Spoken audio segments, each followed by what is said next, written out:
Hai semuanya, aku Samit Disom. Ini Dendrelaphis formosus dan kalian lagi nonton Walking with Reptiles.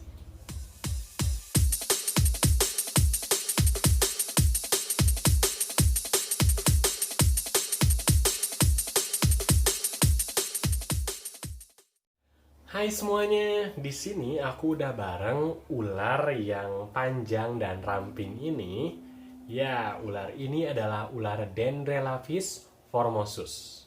Ular ini bisa dikenali dengan, seperti aku bilang tadi, badannya yang panjang dan ramping. Juga yang aku paling suka dari ular ini, dia tuh lucu banget karena matanya itu besar banget. Hampir menutupi semua mukanya.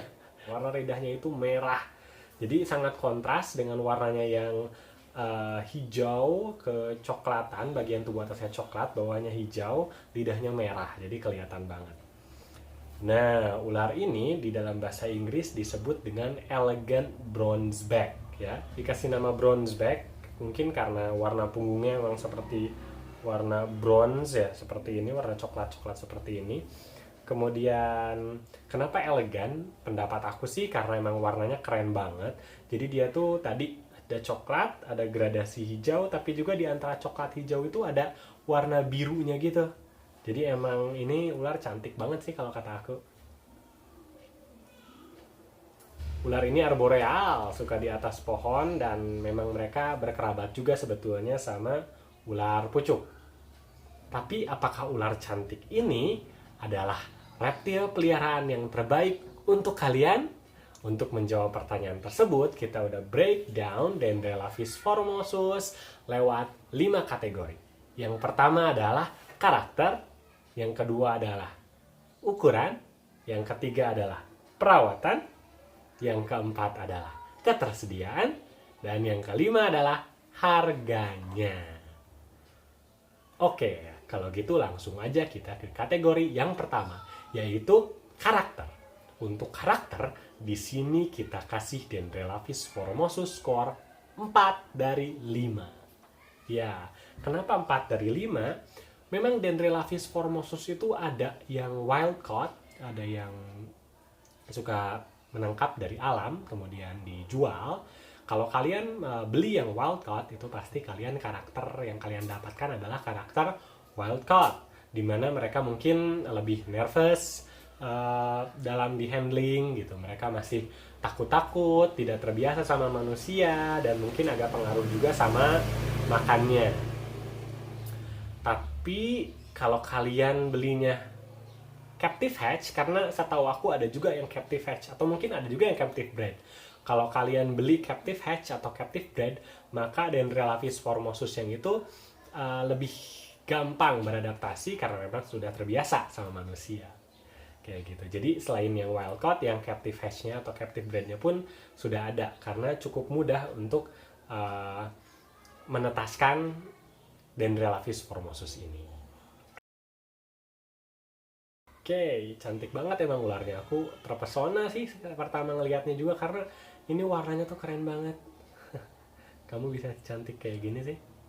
Nah, kembali ke karakter. Sebetulnya meskipun itu wild caught, tapi Dendrelaphis formosus ini dengan handling yang rutin itu biasanya dia akan menjadi cukup nyaman dengan di handling kayak gini, walaupun itu wild caught. Oke, sekarang kita ke kategori nomor 2, yaitu ukuran. Untuk ukuran, di sini kita kasih Dendrelaphis formosus skor 3 dari 5. Ya, untuk ukuran kita kasih 3 dari 5 karena untuk ukuran yang besarnya ini dewasa nih, ini udah ukuran dewasa sih sebetulnya. Udah cukup lah ya, walaupun dengan body yang masih ramping. Tapi kalau itu Dendrelaphis formosus ini baru menetas, biasanya dia itu jauh lebih kecil dan lebih ramping gitu. Jadi agak kecil kalau menurut aku untuk ukuran seekor ular, apalagi untuk kita handling dan lain-lain. Tapi untuk ukuran yang udah besar kayak gini, ini ukuran yang sudah cukup aman, maksudnya lebih enak gitu untuk di handling, nggak begitu khawatir selama kita nggak memegangnya terlalu keras. Tapi tetap sih untuk anak kecil yang belum bisa mengontrol kekuatan pegangannya, itu masih harus sangat supervise ya, atau diliatin saat mereka nge-handling. Untuk ularnya sendiri sih dia anteng banget. Nah, kalau panjang itu sendiri ular ini bisa sampai sekitar 1,5 meter. Mungkin ini ada 1,5 meter mungkin ya. Ya, kira-kira sepanjang inilah ukuran maksimalnya dari Dendrelaphis formosus. Oke, sekarang kita lanjut ke kategori nomor 3, yaitu perawatan. Untuk perawatan, di sini kita kasih Dendrelaphis formosus skor 2 dari 5. Ya, untuk setup kandang sebetulnya nggak begitu sulit untuk Dendrelaphis formosus. Mirip-mirip ular pucuk sebenarnya, karena mereka sama-sama arboreal.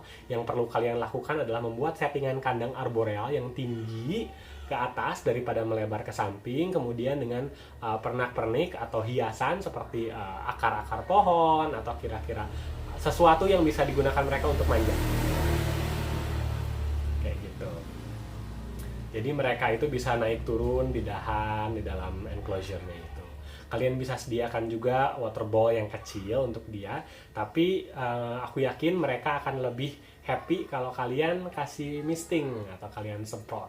Karena untuk ular arboreal itu sebetulnya mereka lebih suka minum dari butiran-butiran air yang menempel di dahan, di daun, atau di badan mereka, daripada mereka harus ke bawah dan minum. Karena sekali lagi mereka arboreal, mereka lebih nyaman sebetulnya ada di atas.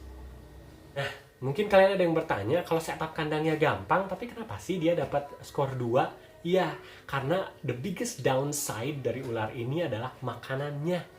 Mirip-mirip ular pucuk sebenarnya, dia tuh paling suka sama keluarga kadal gitu, karena dia tuh arboreal, jadi dia habitatnya dia suka memangsa reptil-reptil seperti kadal yang naik-naik di pohon gitu, dia suka makanan seperti itu.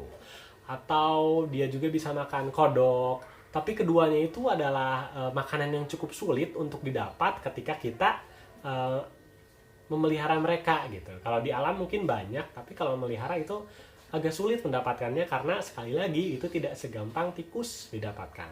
Walaupun kadang ada yang jual juga. Kenapa sih itu jadi downside terbesar? Karena kalau setup enclosure gitu, meskipun setup enclosure itu sulit, tapi itu hanya dilakukan sekali. At least kalian beli semuanya, nyari mungkin yang agak sulit terus bikin, tapi setelah enclosure-nya ready, itu kalian udah gitu.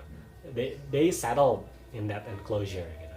Tapi kalau makanan itu kan kalian harus cari dalam durasi waktu berkala gitu, secara terus menerus, paling nggak seminggu sekali. Dan kalian harus mencari cicak atau kodok dalam waktu seminggu sekali untuk ngasih makan si cantik ini. Jadi kalau kalian punya waktu dan punya kira-kira tempat yang kalian tahu kalian harus kemana sih, oke. Tapi kalau misalnya itu jarang di daerah kalian, itu akan menjadi biggest downside. Itu menurut aku. Oke, kalau gitu kita lanjut ke kategori selanjutnya, yaitu ketersediaan. Untuk ketersediaan, di sini kita kasih skor 3 dari 5. Ya, nah untuk ketersediaan, biasanya kalau kalian mau nyari ular cantik ini, Dendrelaphis formosus, biasanya suka ada di breeder-breeder yang concern di ular-ular lokal gitu. Jadi kalau kalian tahu ada breeder ular lokal yang kalian bisa akses, tanya aja dia, aku yakin kemungkinan Dendrelaphis formosus ini ada. Itu kalau kalian mau cari yang captive hatch atau captive bred.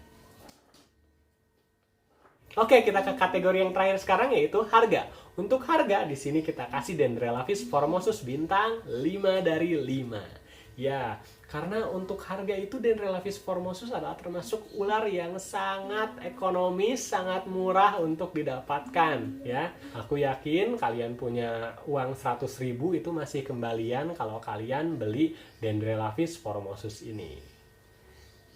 Ular yang sangat cantik. Oke teman-teman semua, jadi untuk overall dari Dendrelaphis formosus ini, ular yang sangat cantik, kita kasih skor overall 3,4 dari 5. Ya, skor yang cukup baik untuk seekor ular peliharaan. Yang jadi pertimbangan terbesar mungkin tadi makanan tadi, tapi kalau kalian ada akses atau kiranya kalian yakin kalian punya, kalian bisa memberi makan yang barusan aku kasih tahu, maka Dendrelaphis formosus ini mungkin bisa menjadi binatang peliharaan yang sangat baik untuk kalian. Cantik banget. Nah, sampai di sini video kita kali ini tentang Dendrelapius formosus. Ayo dukung channel ini dengan like dan subscribe juga supaya kalian nggak ketinggalan video selanjutnya. Terima kasih semuanya sudah stay tune di channel ini dan bye!